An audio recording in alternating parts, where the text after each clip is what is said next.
We remain steadfast in our commitment in delivering local news that matters, stories that inspire, enriching the lives of Filipinos in the Philippines and across the globe. This is your GMA Regional TV, kapuso ng bawat Pilipino.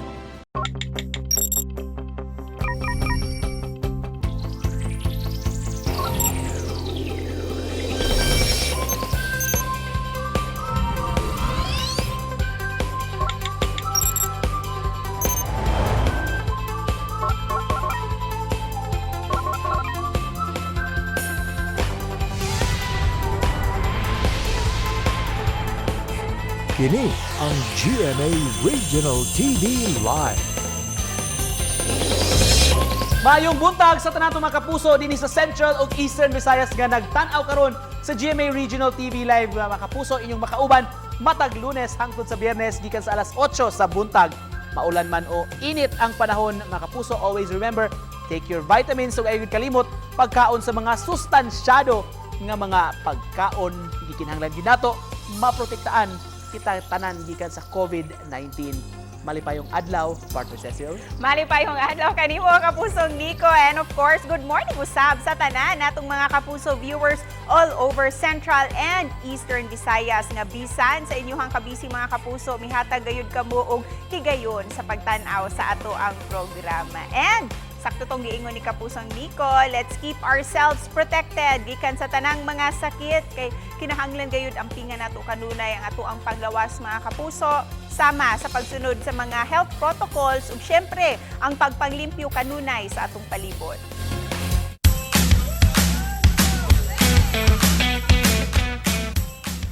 Ug aron mas mulig-on pa atong depensa sa virus kapuso diadto ang kalimtan pag-exercise matag adlaw.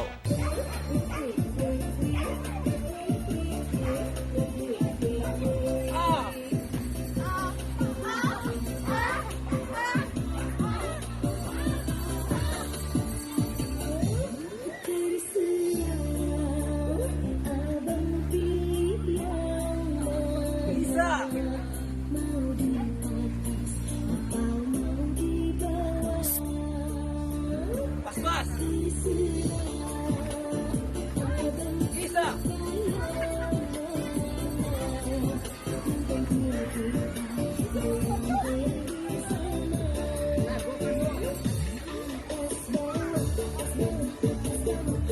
Isa mag-yun!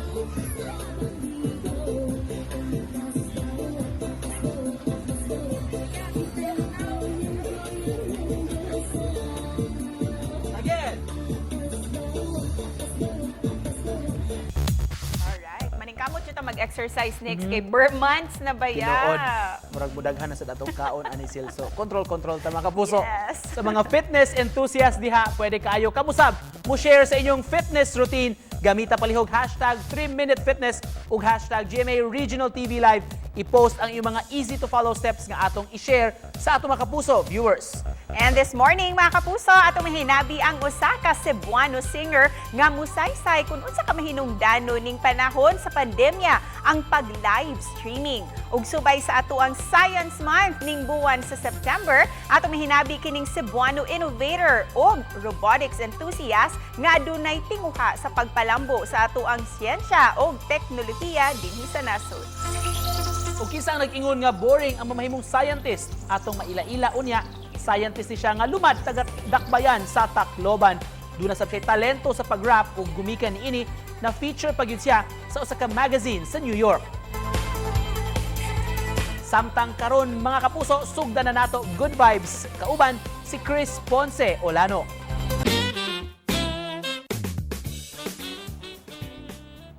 Ila-ilahon ta ang singer and live streamer ug sayran ta ang iyahang istorya sa paningkamot aron suportahan ang iyahang pamilya pinaagi sa iyahang talento sa pag-awit samtang gigamit usab ang social media applications. Let's all welcome Chris Ponce Olano. Mayong buntag Chris ug welcome sa GMA Regional TV Live. Ang buntag ni Cecil. Chris, kumusta ang imong kabuntagon? Unsay gikabisihan nimo karon? Murag nindot man kay kag set din ha. Actually, gikan ko nag-stream gyud.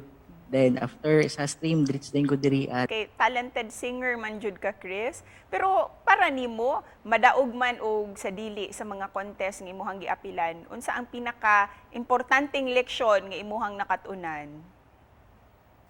ang importanteng leksyon nga ako nakatunan sa mga ilang nga mga competition na akong naaapilan. Kay first nga, think positive lang yun.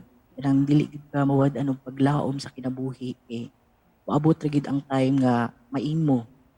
And of course, ikaw Chris, graduado ka sa kursong accounting technology. Pero ni-resign daw ka from your job ug karon nag-live streaming na ka as you mentioned earlier. Can you tell us Chris, unsay nakapausab sa imuhang career decision? Actually, dako kay siya nga desisyon nga ni-resign gali ko sa akong nahuman nga kurso as accounting technology. Kaya ang gusto gid sa akong mama nga pahumanon ko then para mahimong CPA. Pero niabot ang time katong nag-pandemic, nag-quarantine, so wala pa mi work ato. So naay nag-offer sa ako og mga apps, live stream apps nga i-try lang daw. Dako kayong impact sa ako ang pag-live stream, isa ka live stream singer sa ka-app kay pag nahinay-hinay na nako og kanang accomplish ang akong dreams ginagmay inaagi sa paghatag sa ako ba financially. Pwede ba mi mangayog pa sample gikan kanimo? Pwede ba minimong haranahan karong buntaga? Just to dance, we can make it if we try. Just to dance, you and I. Just the two of us, building clouds in the sky. Just to dance, you and I. Salamat! Wow! Thank you so much, Chris. It's a beautiful song and beautiful voice, usab. Daghang salamat kaayo for sharing your talent with us this morning. Salamat po, Miss Cecil. Mga kapuso, more to come pa sa pagbalik sa GMA Regional TV Live. Kini ang GMA Regional TV Live.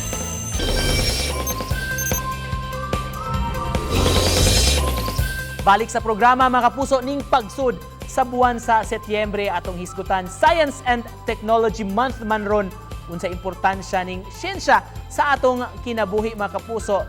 Atong maila-ila kini usa ka sugbuano ni siya mga kapuso bansay kaayo sa robotics ug innovator ni siya makauban ta karong buntaga Sherwin Yap. Good morning Sir Sherwin. Maayong buntag, welcome sa programa.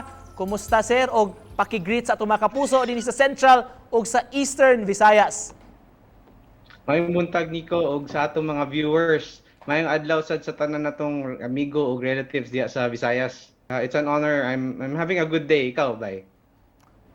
We're also good here sir. Salamat kaayo sa way paglangay Sir Sherwin. Hisgutan ta kini imong passion ug imong gugma gyud sa robotics. Kanus man ni nagsugod sir ang imong interest ni ini o kinsa may naka-impluwensya nimo? I think nagsugod ako ang passion sa robotics katong bata pa lang ko. I remember sige ko og abri sa ako ang mga dulaan to see how things work. Nya dili na nako mauli.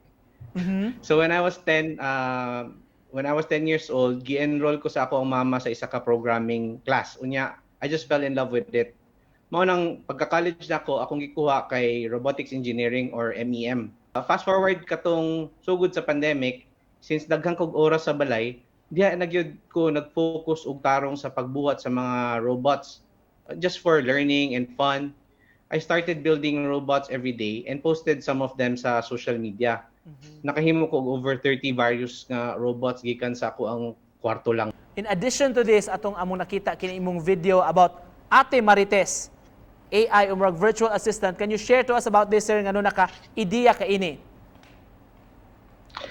So when I watch science fiction movies kasi, challenge ko pirmi og nga himuon ang technology dito sa movie. So isa dito si Jarvis, ang computer assistant ni Iron Man. So ako ang gi-study unsa ang paghimo mo nang nigawa si Ate Marites, ang Filipino version ni Alexa of Amazon or yung Google Home. So instead of saying Alexa, turn on the lights, pwede nimo ingnan nga Ate Marites, pakibuksan ang ilaw. Ate Marites, Ano po yun, sir? Buksan ang kurtina. Okay, sige po. Okay, Google. Open the curtain. Got it. Opening the curtain. Got it. Opening the curtain. Ning unang adlaw sir sa buwan sa Setyembre, giselebrar nato Science and Technology Month para nimo. Kumusta man maka-level na ba atong technology globally? Daghan tag maayong Filipino inventors and innovators na sikat sa kalibutan. Nagsugod na sad ang mga technology giants like Dyson nga mag-put up og mga technology centers sa Pilipinas. Tanaw nako, nakita nila og potential mao nang especially kasi natay abundance sa important resources which is talent and youth. So kung wala pa ta sa level na ato, we will soon be there. Daghan negosyo og trabaho ang mahimo related to these things.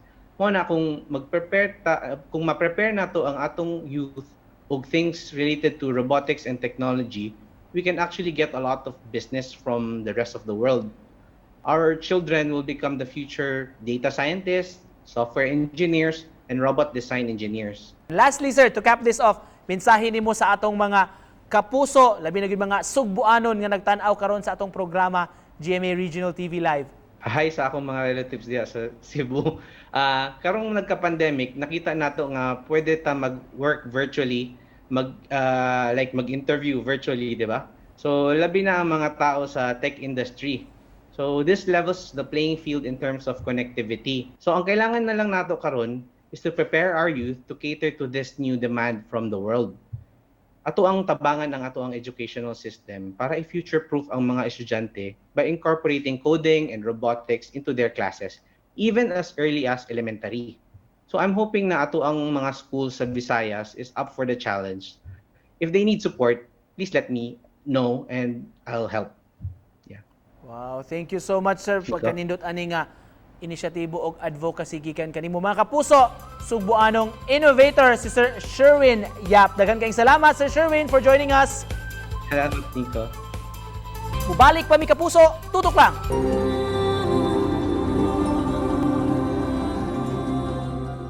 Hi, I'm Pao Michon, 26 years old from Iloilo City, and I've been an avid fan of Julian for more than a decade now. Naging fan ako kasi mahilig din akong kumanta. 'Cause every day, every night, I keep looking at the skies. Pag naging fan ka na ni Julie, yung mga fan na kasama mo, nagiging friends mo na din. Ang mga masasayang moments namin with Julie, usually yung pag may events. Nakakapag-interact talaga kami with Julie. Julie was very influential because noon hindi naman ako masyadong out kung paano yung kumanta. Iba yung hatak ng Julian San Jose. Less than a month na lang at mapapanood na natin yung Limitless. We're so excited kasi this is not the usual concert. It's a musical trilogy. Ibang Julie yung makikita natin dito. Nung nalaman namin na meron ng tickets available, hindi na kami nagdalawang isip. Kumuha na talaga kami ng ticket para mapanood yung Limitless.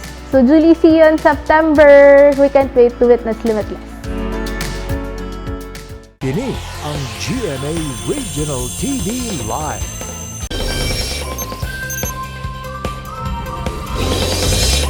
Karong buntaga sa GMA Regional TV Live mga kapuso sa spotlight atong ilailahon kining Phil-Am nga artist ug rapper. Nakabase na ni siya sa Estados Unidos mga kapuso apan luyo niyang talento sa musika. Bansay sa bisya ka mga kapuso sa natad sa siyensya labi na sa iyang trabaho karon. May kalambigitan ni ining pandemya atong pakisayran mga kapuso atong ilahon karong buntaga si Ruby Ibarra. Good morning Ruby. Maupay na aga. Welcome sa GMA Regional TV Live. How are you doing these days? Hi, maupay nga aga, maayong buntag. Thank you so much for having me today. Thank you so much for gracing our program. Ruby, let's talk about first your amazing talent sa pagra-rap. When did you start? Kailan mo na-discover itong love and passion mo for rap? I think I started to have my love for hip-hop at a young age.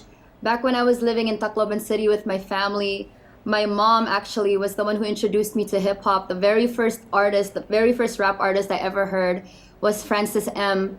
And the song that was playing on TV was Mga Kababayan. So I remember being, a small child and rapping along to Mga Kababayan and already knowing that this was the genre of music that I gravitated towards and the type of music that I enjoyed. Because of your love for music, you were chosen to be one of the featured artists on, of course, T magazine, the New York Times style magazine. Can you tell us more about this, Ruby? Yeah, this opportunity came about recently. I had the privilege and the honor of being interviewed for the New York Times magazine.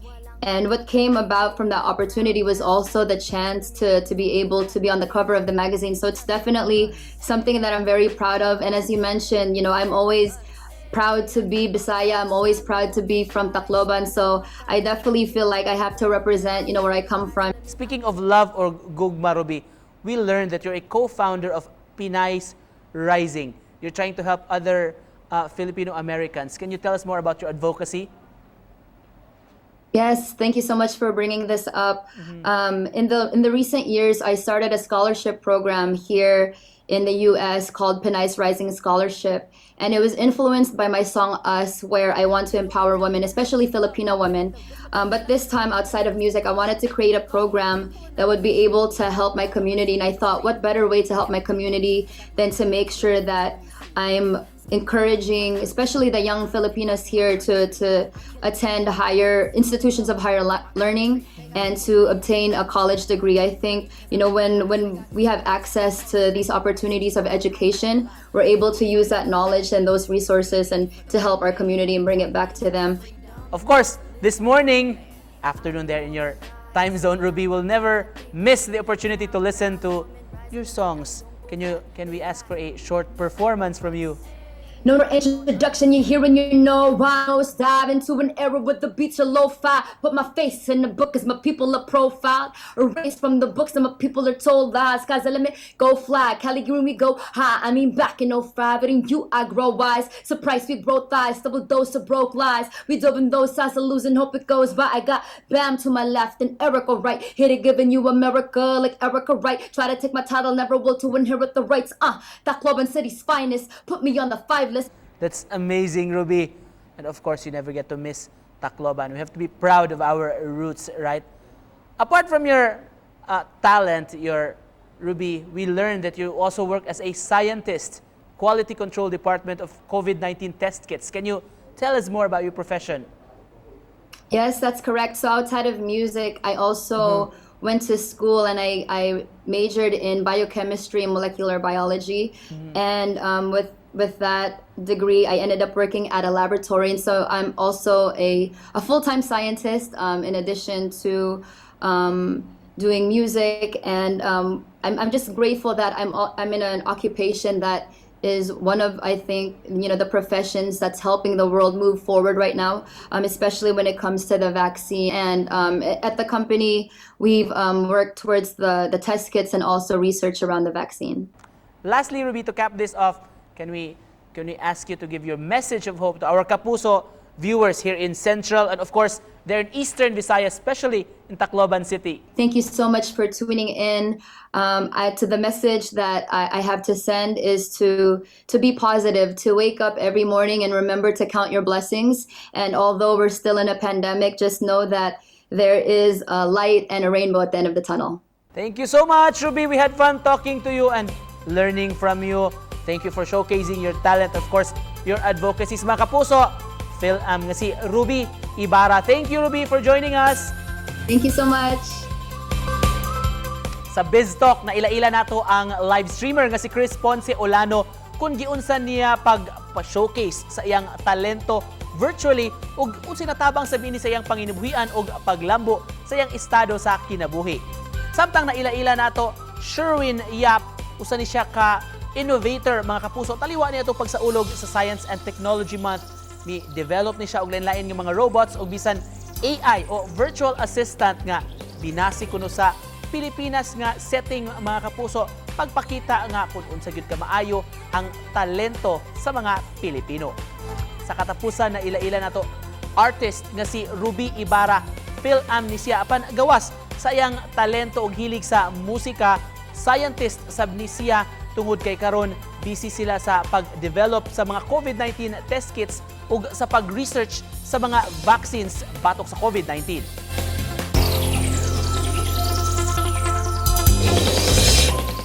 Kani adto pa man hangtod karon sil magpasalamat gyud ta sa dakong natabang sa siyensya sa atong kinabuhi. Yes, ug makapabilib ang ato ang mga scientists nga mga bisita nga dugong bisdak jud ni. Proud to be bisdak nga mga scientists. Pinaagi silang mga nabuhat ako gyud kayo ni og tabang sa atong katilingban. Yes, ug hinaot nga na-inspire ilabi na ato ang kabatan-una ng mga estudyante din to pursue kining ilahang passion sa science and technology. Busa niya kami ibilin nga pa-bound for you, mga kapuso. Gikan ni Galileo Galilei, ang Italian physicist. All truths are easy to understand once they are discovered. The point is to discover them. Kapuso, sa mga gusto mo preview ni mong episode, please visit our official website www.gmaregionaltv.com. Bisita hasab among official YouTube channel GMA Regional TV and please click subscribe. Salamat mga kapuso sa inyong padayon nga pagsuporta sa programa. Hangtod ugma mga kapuso, dugang makalingaw nga episode ang amo ang giandam alang kaninyo. Busa, stay with us here din sa GMA Regional TV Live. That in all things, God may be glorified. Stay strong, keep safe mga kapuso.